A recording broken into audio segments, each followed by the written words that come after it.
काल आपण bootstrap studio वापरून हा एक आकर्षक इंटरफेस बनवला आपल्या ॲप्लिकेशनसाठी. आता इथे बघा, हे टेबलच्या बाजूला ही जराशी जागा दिसते, बरोबर ना? हे टेबल मला कटोकट पाहिजे, तर काय करणार? हा जो बाहेरचा जो पार्ट आहे पांढरावाला, ज्याला कार्ड म्हणतात, त्याला सिलेक्ट करून त्याची इकडे पॅडिंग नावाची प्रॉपर्टी आहे, म्हणजे 16 पिक्सलचं अंतर सोडलं आहे त्याने, टॉप, राईट, बॉटम, लेफ्ट चारही साईडवरून. तर मी इथे सगळीकडून 0 पिक्सेल अंतर केलं. आता बघा, हे टेबल कटोकट आलं बॉर्डरला. ठीक आहे.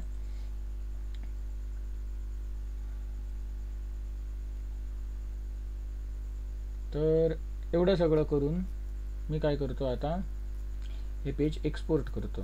हे जे पेजिनेशन आहे, पेजिनेशनवाला पार्ट, जर तुम्हाला खाली पाहिजे असेल तर तुम्ही बाहेरसुद्धा घेऊ शकता. असा जर चांगला दिसत असेल तर तुमच्यावरती आहे कसं डिझाईन करायचं. मग जेव्हा तुमचं पेज हे डिझाईन करून होणार, जेव्हा तुमचं हे पेज डिझाईन करून होणार, त्याच्यानंतर तुम्ही एक्सपोर्ट करायचं. हे एक्सपोर्ट केल्यानंतर कुठे एक्सपोर्ट झालं, तो फोल्डर या टोस्ट मेसेजवरती क्लिक केल्यानंतर ओपन होणार. हा बघा, इकडे लुकतोय. मग इथे आपला कोड बनलेला आहे. आता बूटस्ट्रॅप स्टुडिओ मी क्लोज करतो. ही फाईल आपण बनवलेली. ठीक आहे. आता या ज्या फाईल्स आहेत त्या मला इंटेलिजेमध्ये इम्पोर्ट करायच्या आहेत इकडे. म्हणजे HTML फाईल्स आहेत त्या मी टेम्पलेट्समध्ये ठेवणार, आणि हा जो असेट्स फोल्डर आहे, असेट्स फोल्डरमध्ये मी काय करणार, या असेट्स फोल्डरमध्ये जेवढ्या फाईल्स आहेत त्या ठेवणार. कळलं एवढं? पहिलं मी आता काय करतो, ही जी इंडेक्स फाईल आहे सध्या मी बनवून ठेवलेली, ही कॉपी करतो, ह्याचा कोड कॉपी करतो आणि एका नोटपॅड फाईलमध्ये पेस्ट करून ठेवतो.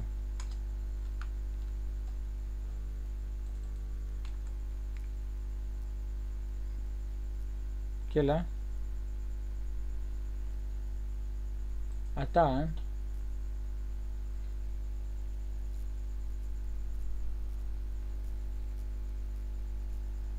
मी काय करणार, इकडच्या या सगळ्या फाईल्स घेणार, या 2 HTML फाईल्स कॉपी केल्या आणि इकडे या टेम्पलेट फोल्डरमध्ये पेस्ट केल्या. मग तो विचारतो, इंडेक्स नावाची ऑलरेडी फाईल आहे, काय करू, रिप्लेस करू काय? तर होय, रिप्लेस कर, ओव्हरराईट किंवा ओव्हरराईट फॉर ऑल. आता इंडेक्सचा कोड बदलला हा सगळा, बरोबर? ही एक गोष्ट झाली. दुसरी गोष्ट काय, मला या असेट्स नावाच्या फोल्डरमधल्या या सगळ्या फाईली तिकडे टाकायच्या आहेत. हे सगळे फोल्डर कॉपी केले आणि या असेट्स फोल्डरमध्ये टाकायच्या. स्टॅटिकमध्ये असेट्स नावाचा फोल्डर आहे आणि असेट्समध्ये IMG नावाचा फोल्डर आहे. मग हे ते किचकट वाटतं ना हँडल करायला, म्हणून मी काय करतो, याला राईट क्लिक करतो, ओपन इन एक्सप्लोरर. आता एक्सप्लोररमधून ओपन झाला तो फोल्डर. बघा, रिसोर्सेसमध्ये कोण आहे, स्टॅटिक आणि टेम्पलेट. टेम्पलेटमध्ये आपण या 2 फाईल टाकल्या, स्टॅटिकमध्ये असेट्स आहे आणि असेट्समध्ये इथे मला पेस्ट करायच्या आहेत त्या फाईल्स. झालं, क्लोज केलं. तर आता इथे बघा, स्टॅटिकमध्ये असेट्स आणि असेट्समध्ये हे 3 फोल्डर पेस्ट झालेले आहेत. आता ही जी HTML फाईल आहे, जी बूटस्ट्रॅपमधून आलेली आहे, याच्यामध्ये काही थाईमलिप वगैरे नसणार. मग थाईमलिपचा कोड आपण इकडून घ्यायचा. कळलं? मग सगळ्यात पहिली स्टेप काय आहे, ज्या ज्या ठिकाणी असेट्स आहे त्या ठिकाणी /असेट्स करायचं. म्हणजे इथल्या ज्या काही CSS फाईल्स असतील, जावास्क्रिप्ट फाईल्स असतील, त्या तो ॲक्सेस करणार या स्टॅटिक फोल्डरमधून. मग आता असं भरपूर असेट असू शकतात. इथे तुम्हाला 2च दिसत आहेत, इथे खालीसुद्धा असणार असेट्स. हे बघा इथे. मग या पेजमध्ये ज्या ज्या ठिकाणी असेट्स लिहिलं आहे त्या ठिकाणी /असेट्स कर असं मला सांगायचं आहे. तर याला मी सिलेक्ट करतो आणि Ctrl+R दाबतो. Ctrl+R म्हणजे काय, रिप्लेस. मग ज्या ठिकाणी असेट्स आहे त्या ठिकाणी काय कर, /असेट्स. कळलं? आणि रिप्लेस करतो. मग ज्या ज्या ठिकाणी असेट्स होतं त्या ठिकाणी काय झालं, /असेट्स लागलं. ही पहिली स्टेप. आता दुसरी स्टेप काय, तर थाईमलिपचा कोड इकडे इम्पोर्ट करून घेणं. मग मी काय करतो, इकडे ही विंडो अशी डिवाइड करतो.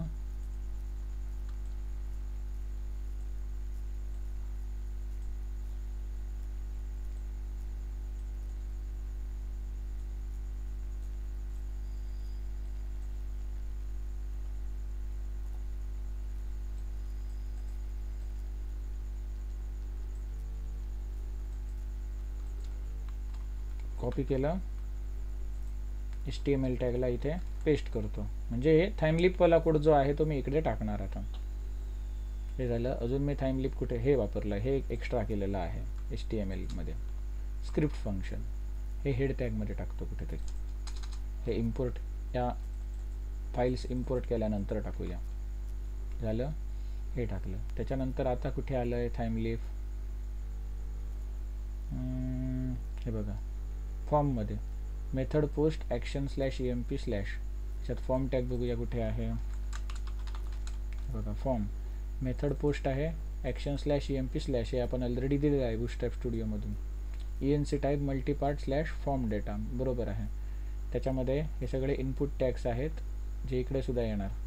ह्याच्यात आपण थाइमलिप कुठे वापरलं आहे, तर याच्यात इथे कुठे वापरलेलं नाही. TH: ऑब्जेक्ट असेल तर इथे तुम्ही देऊ शकता या फॉर्म टॅगमध्ये.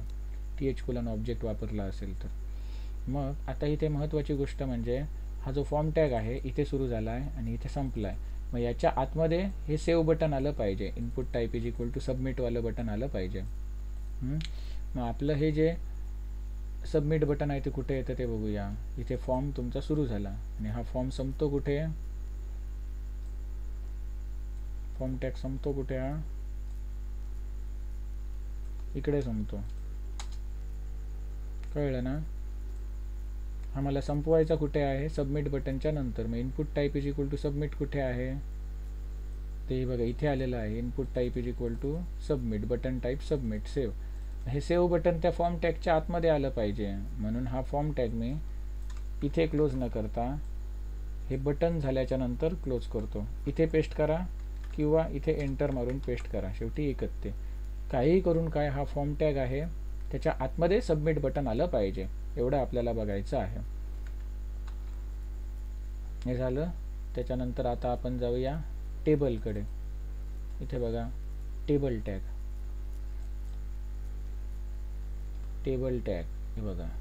असं जर मिळत नसेल तर तुम्ही सर्च करू शकता. Ctrl+F म्हणजे फाइंड टेबल. हे बघा इथे सुरू झालं आहे टेबल टॅग. टेबलमध्ये हे पहिले हेडर्स आहेत, हे हेडर्स आहेत. इथे आपण थाइमलिप कुठे वापरलं आहे, TR वापरलं आहे टेबल रोला. TH:each इथून इथपर्यंत थाइमलिप वापरला आहे. हा कोड कॉपी केला आणि हे बघा इथे हा जो TR आहे इथे मी पेस्ट करतो. TH:each झालं. आता नंतर हे जे खालचे TD आहेत त्यांना थाइमलिप वापरलेलं आहे. ते कॉपी केलं आणि या TDला मी पेस्ट करतो. हां, कॉपी झालं नाही नीट.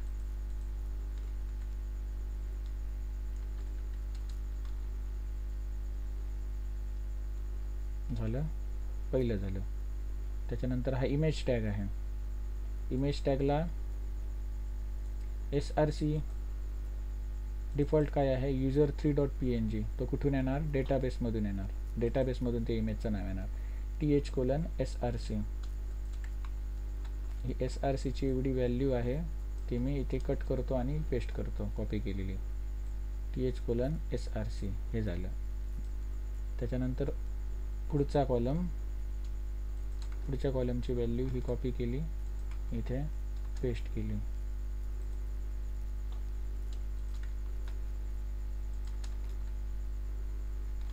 थांबा. इथे काय आपल्याला नाव डिस्प्ले करायचं आहे आणि इथे काय, हे इमेजसाठी आहे. इथे काय नाही करायचं, हे इमेजचं झालं. इमेजच्या नंतर इथे आपल्याला नाव डिस्प्ले करायचं आहे.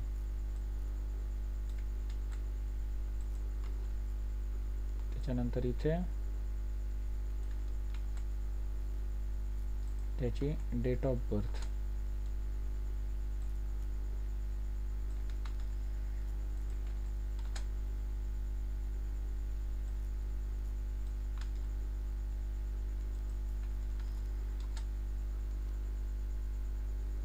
झालं. त्याच्यानंतर हे बटन आहे डिलीटसाठीचं, त्याचा कोड हा बघा. बटन ग्रुप, याच्यात 2 बटन्स आहेत.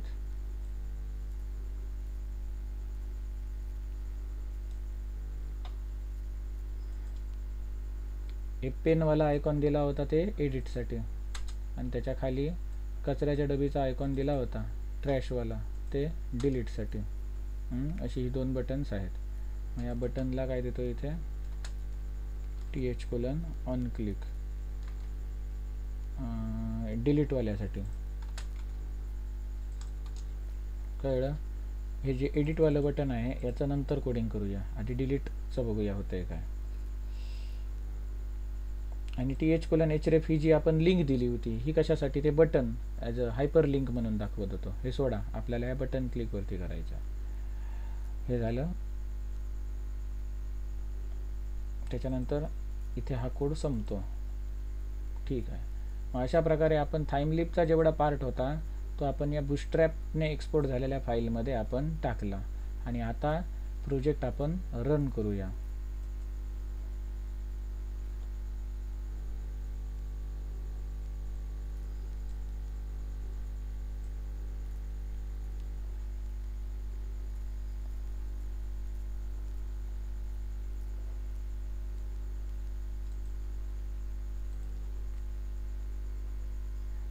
आता इथे नवीन टॅब ओपन केला आणि इथे टाकतो लोकलहोस्ट कोलन 8080, एंटर मारला. ही बघा, पहिली जी रेकॉर्ड्स आपल्याला कशी नॉर्मल दिसत होती ती आता कशी आली, बूटस्ट्रॅप स्टुडिओमधून जी आपण जे काही टेम्पलेट बनवलं त्या टेम्पलेट प्रमाणे ही सगळी आली. बरोबर. मग याच्यातलं मला एखादं डिलीट करायचं असेल तर इथून मी डिलीट करू शकतो. कॅन्सल, आणि इथे केलं तर ओके झाले डिलीट. नवीन ॲड करायचं असेल तर इथून करणार, new, enter employee Aditya.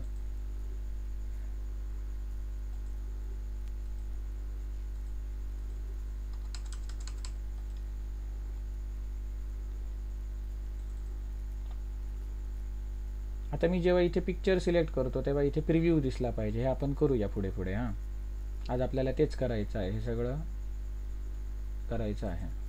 Save करतो. ॲड झाला का आदित्य? होय, ॲड झाला.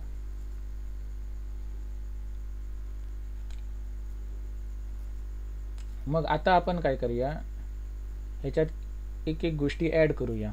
पहिली गोष्ट म्हणजे इथे जर मी काय सर्च केलं, PR केलं, तर PRने सुरू जाणारे कोण असतील, PR नाव ज्यांच्या PR ही स्ट्रिंग ज्यांच्या नावात आलेली आहे किंवा ज्यांच्या डिझिग्नेशनमध्ये आलेली आहे, किंवा या कुठल्याही एखाद्या कॉलममध्ये जर PR ही स्ट्रिंग मॅच झाली तर तेवढे रेकॉर्ड्स तो फिल्टर करून दाखवणार आपल्याला. हे करायचं आहे.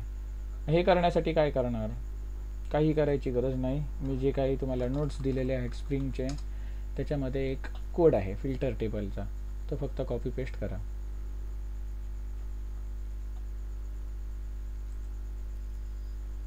बघा, स्क्रिप्ट टॅगमध्ये हा टाकू शकता तुम्ही हा कोड. हा मी कॉपी करतो इथून.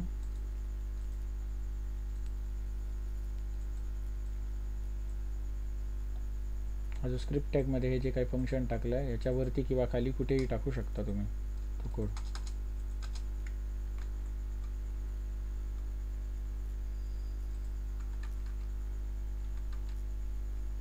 व्यवस्थित दिसला पाहिजे म्हणून मी टॅब मारून त्याला पुढे घेतलं. याचा अर्थ काय, तो जो काही सर्च बॉक्स आहे त्याच्यावरती जेव्हा तुम्ही कीअप इव्हेंट करणार तेव्हा टेबल फिल्टर करायचं हे फंक्शन कॉल होणार. कळलं. तर आता इथे सर्च हा काय झाला, त्या सर्चवाला जो टेक्स्ट बॉक्स आहे त्याचा ID झाला, याचा ID.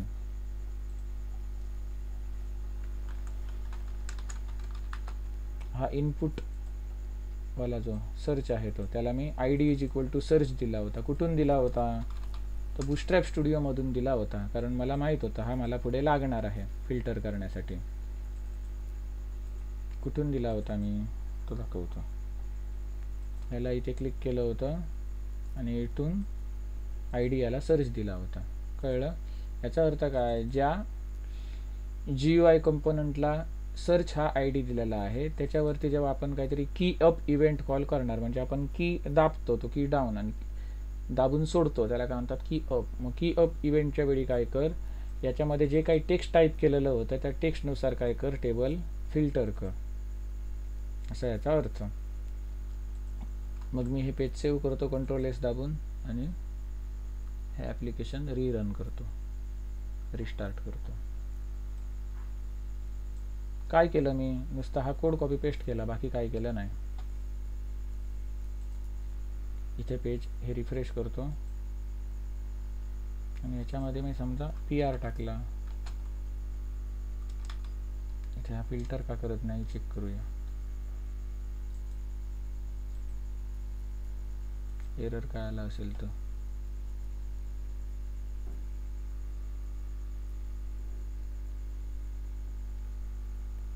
Dollar is not defined. बघा, डॉलर इज नॉट डिफाईन्ड असा जेव्हा एरर येतो तेव्हा आपण समजायचं की आपण जे क्वेरी इम्पोर्ट केलेली नाही आहे. मग जे क्वेरी हे तुम्हाला मी वेब डिझायनिंग कोर्समध्ये शिकवलं आहे. मी W3 स्कूल्सवरून जे क्वेरी घेतो, जे क्वेरीची लिंक W3 स्कूल्सच्या ट्युटोरियलवरती गेलो आणि इकडे कुठेतरी तुम्हाला जे क्वेरीची लिंक मिळणार, कुठलाही कोड ओपन करायचा, इथे मिळते बघा, स्क्रिप्ट SRC. कॉपी केला आणि ही जी क्वेरी आहे ती वरती मी इम्पोर्ट करतो.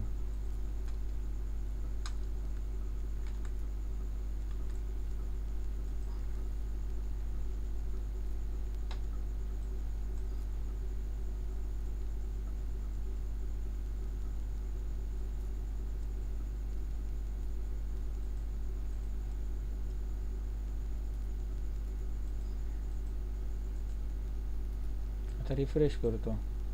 आता हा एरर जाणार, गेला. डॉलर इज नॉट डिफाईन्ड वाला एरर गेला. आता बघा सर्च करतोय ना, तो फिल्टर करतोय.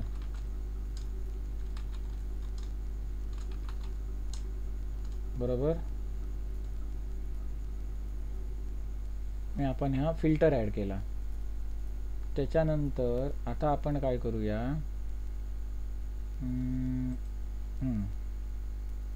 इथे जी आपण इमेज सिलेक्ट करतो, कुठलीही असू देत इमेज, ती आपल्याला इथे दिसली पाहिजे या टॅगमध्ये, या GUI कंपोनंटमध्ये. हा जो काय आपण इमेज टॅग घेतलेला आहे त्यामध्ये मला डिस्प्ले करायची आहे. मग जसं तुम्ही सर्चसाठी इथून कोड उचलला तसाच इथून उचलू शकता. मी ऑलरेडी तुमच्यासाठी बनवून ठेवला आहे. Preview selected image, preview selected image. याच्यात काय केलं पाहिजे, ती जी काही फाईल आहे, input type is equal to file आहे, जी आपण फाईल अपलोड करतो त्याच्यामध्ये हे एक ॲट्रिब्यूट आणि व्हॅल्यू ॲड केली पाहिजे. ऑन इनपुट img.src हा सगळा कोड आम्ही काय करतो, कॉपी करतो इथून आणि जो file input type is equal to file हे ज्या ठिकाणी आपण लिहिलंय, म्हणजे हा जो फाईल इनपुट आहे, हा याचा कोड ज्या ठिकाणी आहे तिथे जातो. Input type is equal to file, हा तो फाईलचा कोड. हा जो इनपुट टॅग आहे याच्यामध्ये मी तो कोड कॉपी पेस्ट करतो. आता याच्यावर एक लक्षात ठेवायची, ते IMG म्हणजे कोण आहे. IMG म्हणजे ज्याच्यामध्ये आपल्याला ती इमेज प्रिव्ह्यू करायची आहे, हा वाला तो IMG. त्याला आपण ID IMG देऊन ठेवलेला असला पाहिजे. जसं बूटस्ट्रॅप स्टुडिओमधून तुम्ही ID दिला होता त्या सर्च बॉक्सला, तसाच हा जो हे असतो प्रिव्ह्यू इमेज करण्यासाठीचा इमेज टॅग, त्याला सुद्धा ID देऊन ठेवा.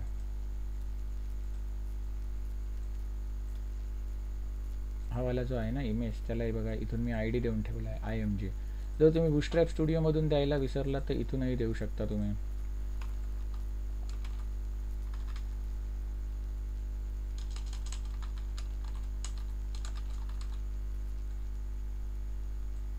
बघा हा तो जर तिकडून बुटस्ट्रॅप स्टुडिओमधून द्यायला विसरला तर इथे सुद्धा तुम्ही टाईप करू शकता ID is equal to IMG. हे सगळं सेव्ह केलं आणि हा प्रोग्राम रन करतो.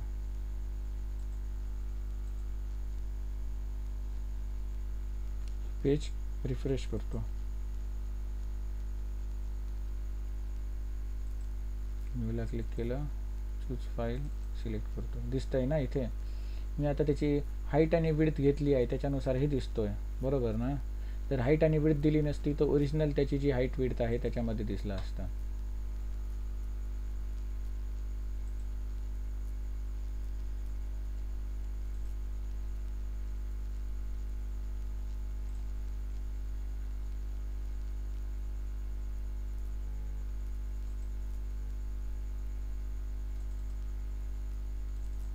बघा इथे जे काय मी सिलेक्ट करतोय ते दिसतंय इथे.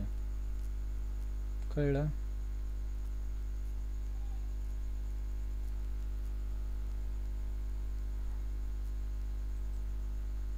हे झालं. आता मला काय करायचं आहे, जेव्हा मी या एडिट बटनला क्लिक करतो तेव्हा इथे बाय डिफॉल्ट डिटेल्स आले पाहिजेत त्या युजरचे. सबीनाच्या एडिट बटनला क्लिक केलं तर इथे नेम सबीना आलं पाहिजे, इथे तिची बर्थ डेट, इथे डेजिग्नेशन, इथे सॅलरी हे आले पाहिजेत. आणि इथे तिची जी काही करंट इमेज आहे ती इमेज दिसली पाहिजे.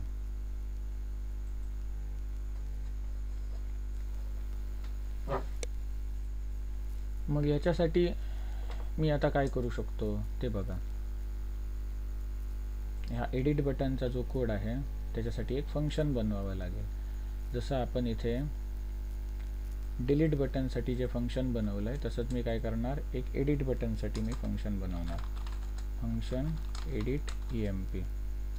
याच्यातसुद्धा EMPचं ऑब्जेक्ट येणार. एडिट EMP फंक्शन काय करणार, ह्या एम्प्लॉईचा जो ID आहे तो काय करणार, ID साठी जे हिडन इनपुट फील्ड आहे त्याला सेट टेक्स्ट करणार. emp.name असेल ते नेमसाठीचा जो टेक्स्ट बॉक्स आहे त्याला सेट करणार. emp.id डेजिग्नेशन हे काय करणार, डेजिग्नेशनसाठी जो सिलेक्ट टॅग आहे ड्रॉपडाऊनवाला त्याला सेट करणार आहे.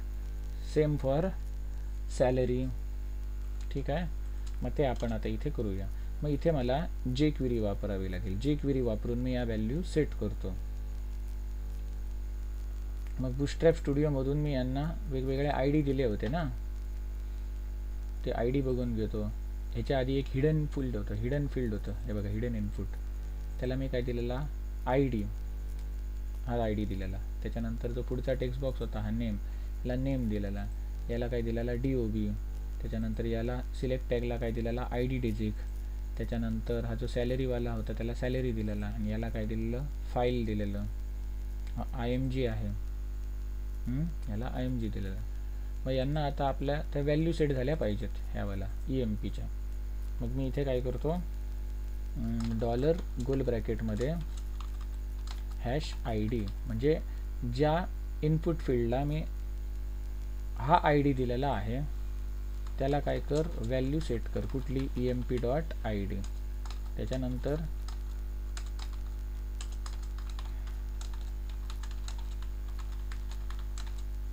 समजतंय ना काय करतोय तो.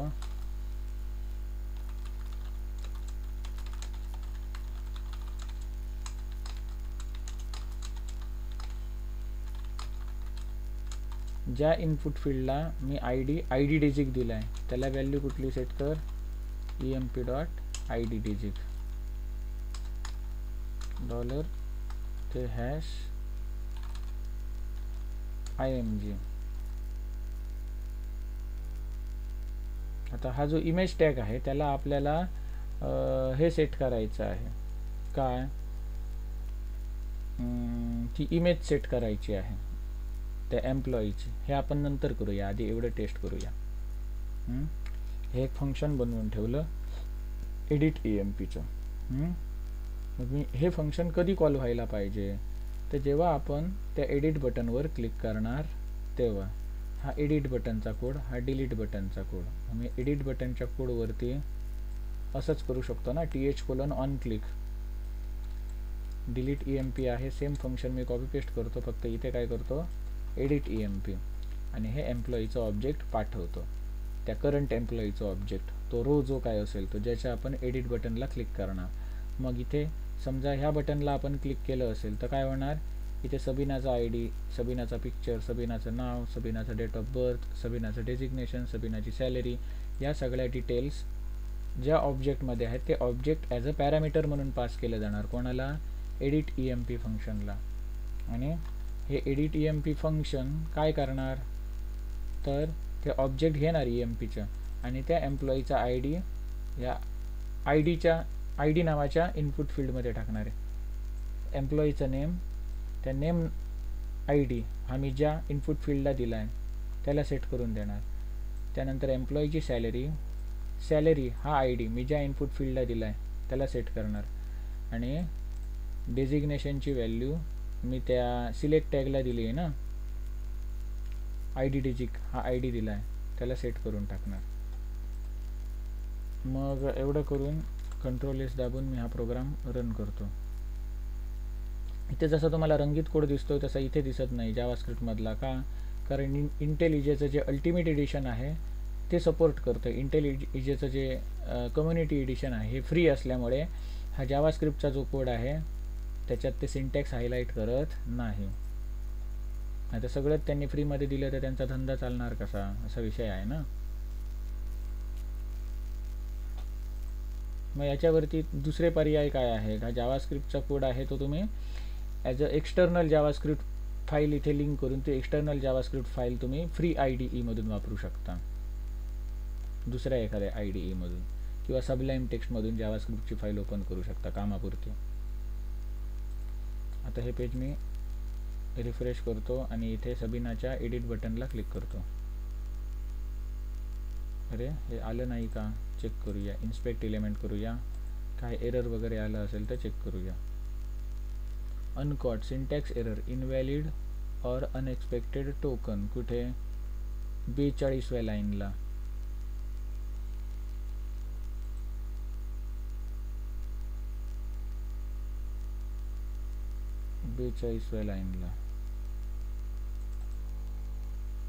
हां, इथे सिंगल कोट द्यायला मी विसरलो. सिंगल कोट कळलं ना, इथे सिंगल कोट ओपन केला, इथे सिंगल कोट क्लोज होणार. जर हे इंटेल इजेचे अल्टिमेट एडिशन असतं तर त्याने इथे हायलाईट केलं असतं, बरोबर, वेगवेगळे कलर वापरून. आणि आणखी एक आहे ते अल्टिमेट एडिशन आहे, त्याच्यामध्ये Ctrl+S दाबायची गरज नाही तुम्हाला सेव्ह करताना, ते ॲटोमॅटिकली सेव्ह करतं जरी जावास्क्रिप्ट फाईल असली तरी. परंतु जे कम्युनिटी एडिशन आहे त्याच्यामध्ये तुम्हाला Ctrl+S दाबावा लागतो जावास्क्रिप्ट फाईल सेव्ह करण्यासाठी. बाकीच्या फाईल्स होतात ॲटोमॅटिक सेव्ह. आता रिफ्रेश करतो. आता हा इनव्हॅलिड और अनएक्सपेक्टेड टोकनवाला एरर गेला. आता इथे क्लिक करतो तर बघा इथे सबीना वगैरे नाव ॲटोमॅटिकली आलेलं आहे. क्लोज केलं. त्यानंतर इथे माधवीवरती क्लिक करतो तर इथे हे नाव आलेलं आहे. डेट ऑफ बर्थ येत नाही का, कारण इथून मी सेटच केली नाही ना. मग मी ही लाईन डुप्लिकेट करतो, इथे DOB करतो आणि इथे सुद्धा DOB, कारण तो जो डेट फील्ड आहे त्याला मी ID DOB दिलेला आहे.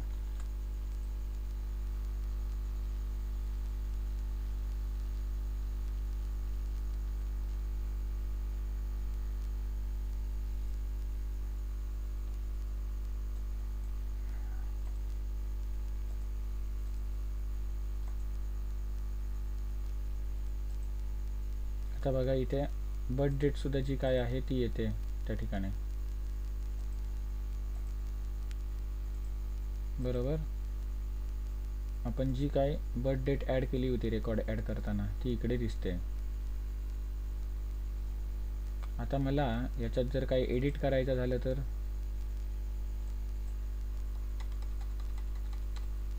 चला सॅलरी इन्क्रीज केली आणि सेव्ह करतो तर बघा इथे इन्क्रीज झालेली आहे. आता इथे पॉईंट वगैरे आलं बघा, कारण आपण एका लिमिटच्या बाहेर ही करायला जातोय. आता आलं बरोबर.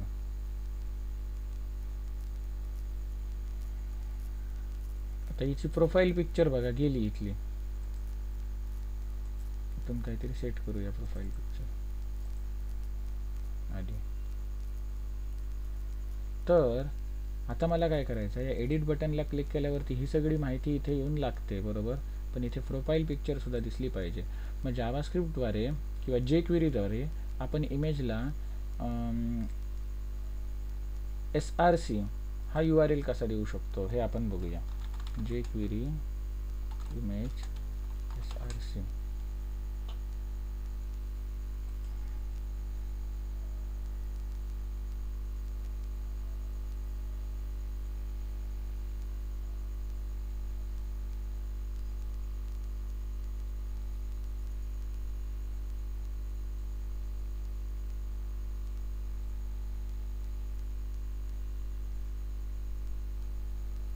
डॉलर गोल ब्रॅकेटमध्ये इमेजचा ID .attr म्हणजे काय, एक ॲट्रिब्यूट, SRC ॲट्रिब्यूटला अमुक अमुक व्हॅल्यू सेट कर.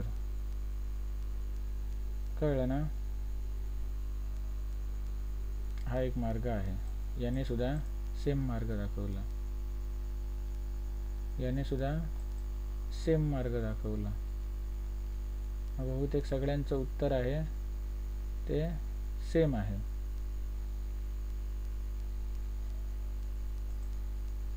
आपण सेम लॉजिक वापरूया.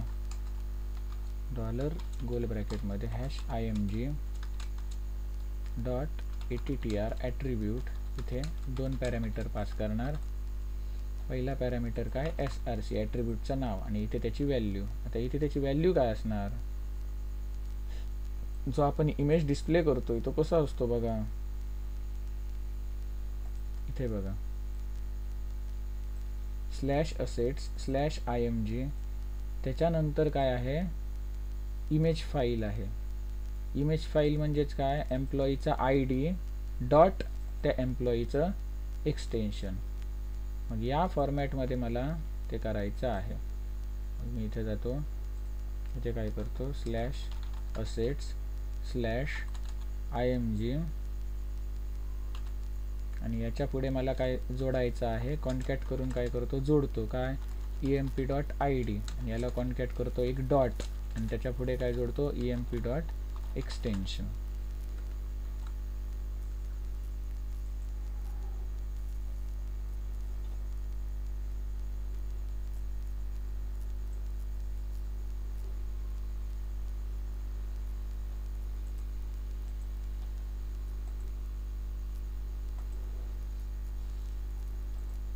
हा बघा आता इथे येतोय ना.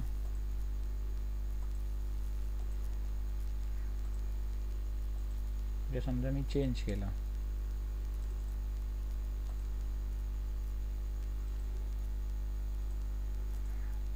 होतोय ना, अपडेटेड येतोय.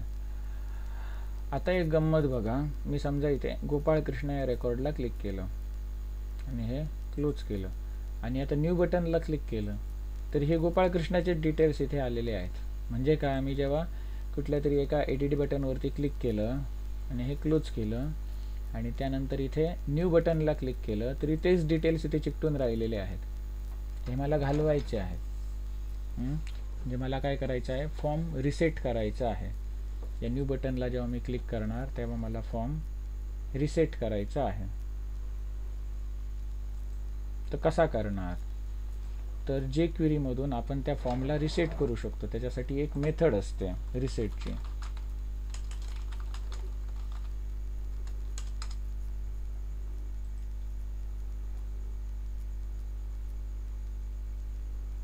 बघा अशा प्रकारे आपण करू शकतो. डॉलर गोल ब्रॅकेटमध्ये फॉर्मचा ID डॉट ट्रिगर, आणि ट्रिगरमध्ये कुठला इव्हेंट मला ट्रिगर करायचा आहे, तर रिसेट इव्हेंट. मला हे रिसेट कधी करायचं आहे, जेव्हा मी त्या बटनला क्लिक करणार तेव्हा. कळलं ना? मग म्हणजेच काय, या बटनला क्लिक करणार तेव्हा मला करायचं आहे ते. कळलं?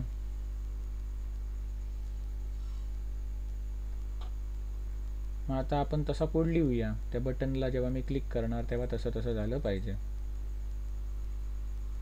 मग त्या बटनला आपण ID दिला होता का इथून, तर नाही, ID दिला नव्हता. त्यानंतर जो फॉर्म आहे त्याला आपण ID दिला होता का, फॉर्म कशामध्ये होता, त्या मॉडेलमध्ये होता फॉर्म, याला सुद्धा ID दिला नव्हता. आता इथून ID देऊन उपयोग आहे का, नाही. आपण तो ऑलरेडी कोड एक्सपोर्ट करून इंटेलिजेमध्ये घेतलेला आहे. मग आता बूटस्ट्रॅपमध्ये जर चेंज केले बूटस्ट्रॅप स्टुडिओमध्ये तर ते इथे रिफ्लेक्ट होणार नाहीत.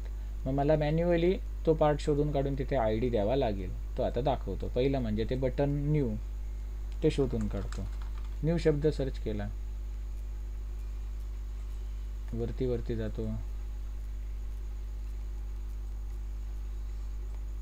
हे बघा button, input type is equal to button. Button success म्हणजे ग्रीन कलरवालं म्हणजे हेच ते. मग याला मी आय डी देतो. I D is equal to BTN new.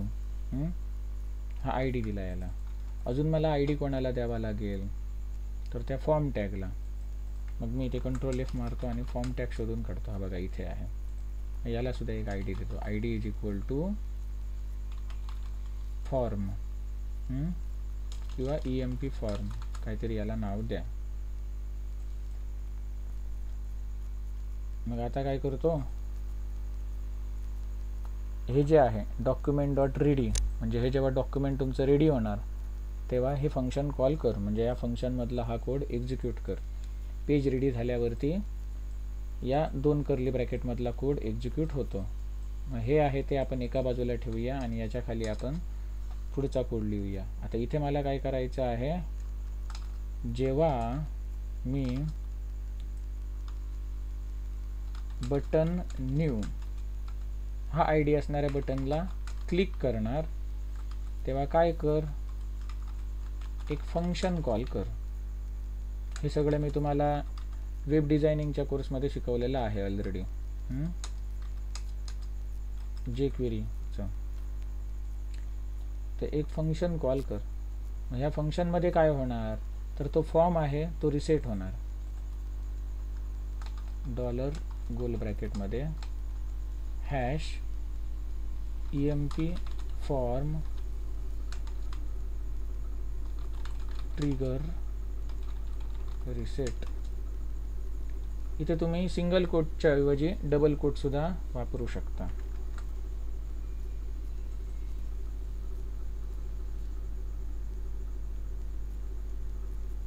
Reset म्हणजे काय करणार, सगळ्या व्हॅल्यूज आहेत त्या फॉर्मच्या तो क्लिअर करून टाकणार.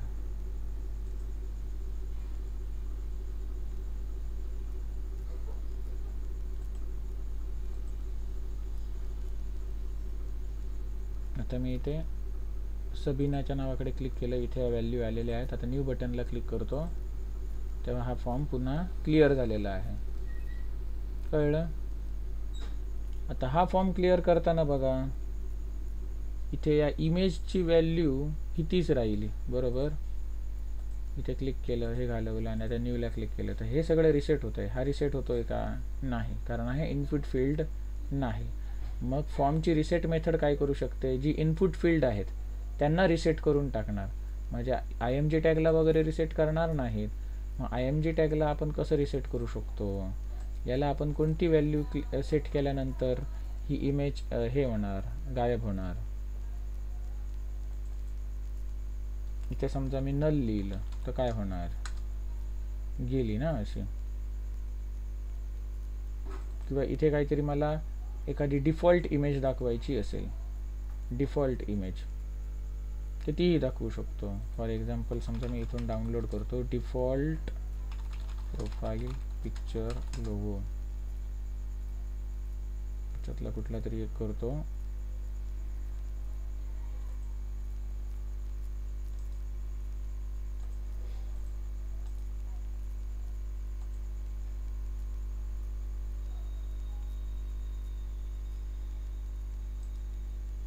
इथून कॉपी करतो आणि या IMG मध्ये पेस्ट करतो. या रिनेम करतो default profile picture. Default profile picture याचं नाव कॉपी करून घेतो. केलं कॉपी, कंट्रोल C दाबून. आता मला काय करायचे आहे, ही इमेज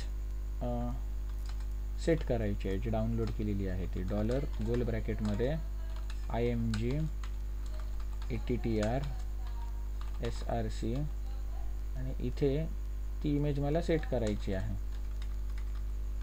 स्लॅश असेट्स मधल्या IMG फोल्डरमध्ये आहे ती इमेज .img.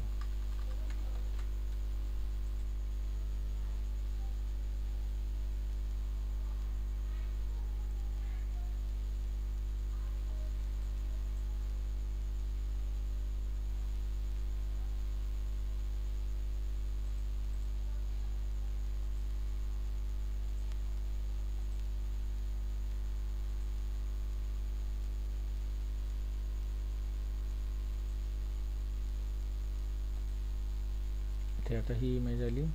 न्यू बटनला क्लिक करणार तेव्हा डिफॉल्ट इमेज येणार. कळलं? आता ही डिफॉल्ट इमेज, हे ज्या सगळ्या इमेजेस आहेत त्या जरा चपटलेल्या दिसतात बघा. ह्या का दिसत आहेत? कारण मी हाईट आणि विड्थ जी दिलेली आहे त्याच्यामुळे दिसत आहेत त्या.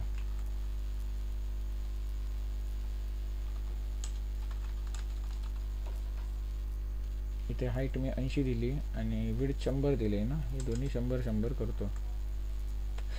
सेव्ह करून रन केला. आता बऱ्या दिसणार त्या. रिफ्रेश करतो पेज, होणार ते. आता बघा, आता व्यवस्थित दिसतंय. कळलं ना?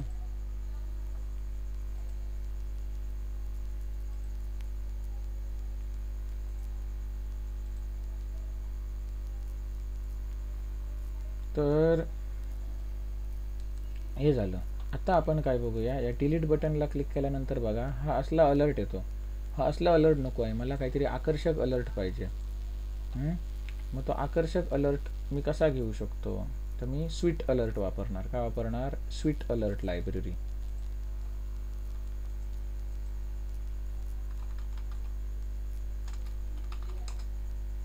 बघा, स्वीट अलर्ट 2. हा नॉर्मल टेक्स्ट बॉक्स कसा दिसतोय? असा दिसतोय आपल्याला, बरोबर. नॉर्मल अलर्ट बॉक्स कसा दिसतोय? असा दिसतोय.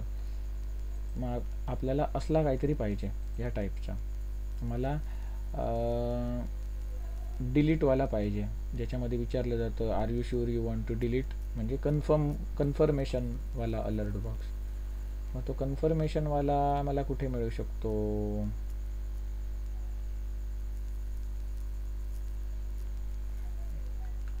मी कंट्रोल F करते.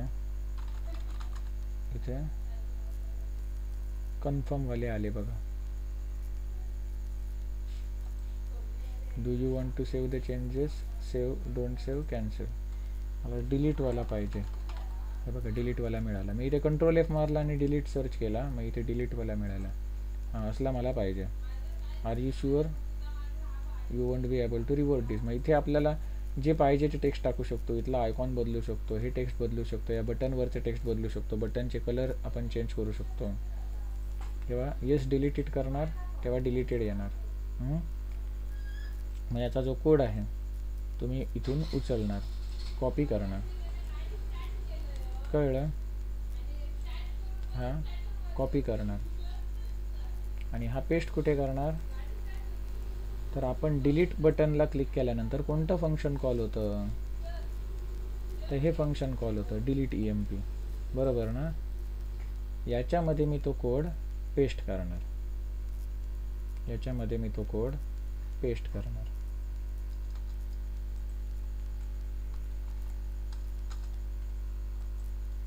जरा हा व्यवस्थित लावून घेतो. कळलं? हा आपला जुना कोड पहिला होता तो, हा ठेवतो मी, मग डिलीट करणार. आधी याचा अर्थ सांगतो. swell.fire, स्वेल म्हणजे काय? स्वीट अलर्टचा शॉर्ट फॉर्म, त्याची फायर मेथड. मग इथे एक जेसॉन ऑब्जेक्ट पास केलं आहे बघा, कर्ली ब्रॅकेट ओपन, इथे curly bracket close. JSON object प्रमाणे जाय ना हे. Key colon value, key colon value. Title काय मला पाहिजे? Are you sure you want to delete this record, you won't be able to revert this. हे आहे तसं राहू दे. Icon, वॉर्निंगचा icon. मग हे वेगवेगळे आयकॉन्स आहेत, तुम्ही इथे बघू शकता. हा वॉर्निंगचा आयकॉन, हा बघा. हा सक्सेसचा आयकॉन. हा आयकॉन पाहिजे तर सक्सेस कीवर्ड वापरायचा आयकॉनच्या ठिकाणी. म्हणजे आयकॉन ही की झाली. तर व्हॅल्यू जर इथे तुम्ही सक्सेस दिली तर असा दिसणार. व्हॅल्यू जर तुम्ही एरर दिली तर असा दिसणार. व्हॅल्यू वॉर्निंग दिली तर असा दिसणार. इन्फो दिली तर असा दिसणार. क्वेश्चन दिली तर असा दिसणार. मला क्वेश्चनवाला पाहिजे, तर मी इकडे काय करणार, क्वेश्चन असं देणार. कॅन्सल बटन शो करायचं काय, तो होय. मग त्याचा हा हेक्साडेसिमल कलर आहे. मग हे कलर हेक्साडेसिमल काय हे तुम्हाला मी वेब डिझायनिंगच्या कोर्सेसमध्ये शिकवलेलं आहे.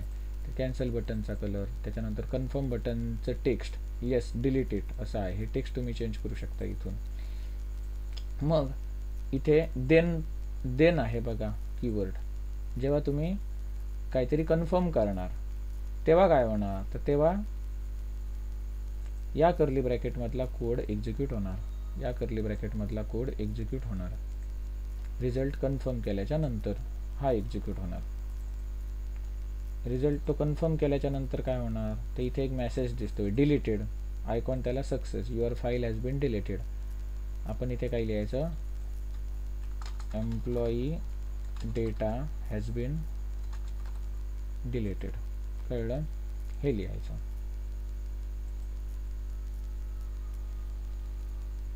हे कळलं.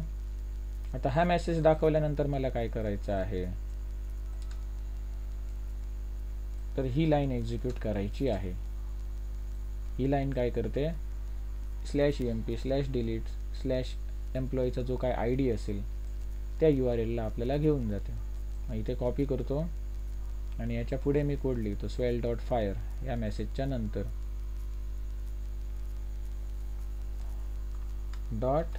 .then. याच्यानंतर काय झालं पाहिजे, तर याच्यानंतर एक फंक्शन कॉल झालं पाहिजे आणि त्या फंक्शनमध्ये मी हा कोड कॉपी पेस्ट करतो. कळलं. म्हणजे याच्यानंतरच्या ओके बटनवरती तुम्ही क्लिक केल्यानंतर या लिंकला तो रिडायरेक्ट होणार आणि आपलं रेकॉर्ड डिलीट होणार. मग मी हा सेव्ह करून हा कोड रन करतो.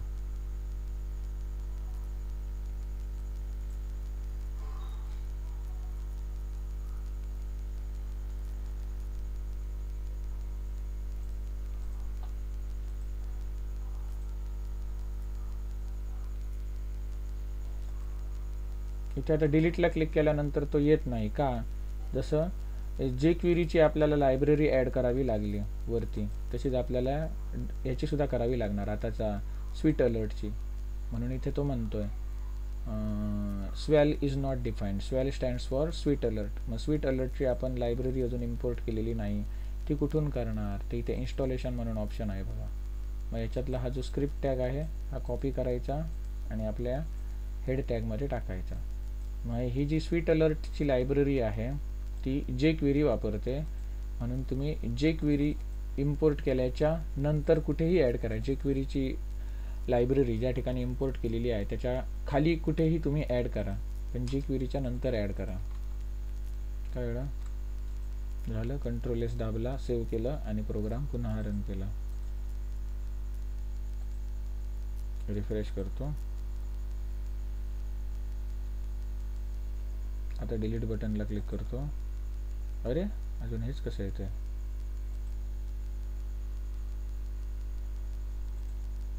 हे बघा आता आला. तो जो जुना कोड होता जो नंतर मी घालवणार सांगितला, तो मी घालवला का चेक करतो. खाली होता, हा बघा नाही घालवला. हा घालवतो. हा घालवायला विसरलो. हा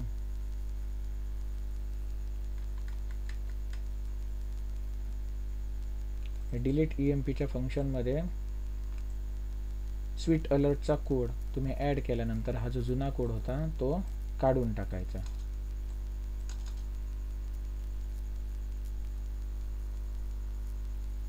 आणि मी ही फाईल पुन्हा रन करतो.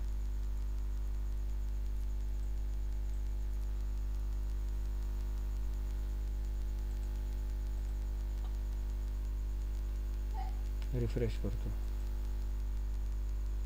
आता मी जेव्हा डिलीट बटनला क्लिक करणार तेव्हा असा मेसेज आला, are you sure you want to delete this record, you won't be able to revert this. Cancel केल्यावरती काही होणार नाही, पण जेव्हा मी डिलीटवरती क्लिक करणार तेव्हा डिलीटेड आणि ओके केल्यानंतर त्या लिंकवरती आपण रिडायरेक्ट होणार. झाले डिलीट. कळलं. अशा प्रकारे आज आपण कोणकोणत्या नवीन गोष्टी शिकल्या? तर बूटस्ट्रॅप स्टुडिओने एक्सपोर्ट केलेला जो GUI होता, तो GUI IntelliJ कसा इम्पोर्ट करायचा ते आपण शिकलो. त्याच्यानंतर अजून काय शिकलो? तर इथे टेबल फिल्टर कसं करायचं ते शिकलो. ठीक आहे. त्याच्यानंतर अजून काय शिकलो? त्या डिलीट बटनला क्लिक केल्याच्या नंतर या मॉडेलमध्ये या व्हॅल्यूज कशा सेट करायच्या ते शिकलो. एडिट बटनला क्लिक केल्यानंतर या मॉडेलमध्ये या व्हॅल्यूज कशा सेट करायच्या ते शिकलो. अजून काय शिकलो? तर इथे एखादी इमेज मी सेट केली या फाईल टॅबमधून, ती त्या एका इमेजमध्ये कशी प्रिव्ह्यू करायची ते शिकलो. इथे एखादी जी इमेज, यात एखादी मी इमेज सिलेक्ट केली तर एका IMG टॅगमध्ये कशी प्रिव्ह्यू करायची ते शिकलो. आणि सगळ्यात शेवटी काय शिकलो? स्वीट अलर्ट वापरून आपण अलर्ट बॉक्सेस कसे वापरायचे, आकर्षक अलर्ट बॉक्सेस कसे बनवायचे ते शिकलो. याच्यात कोणाला काही डाऊट आहे का?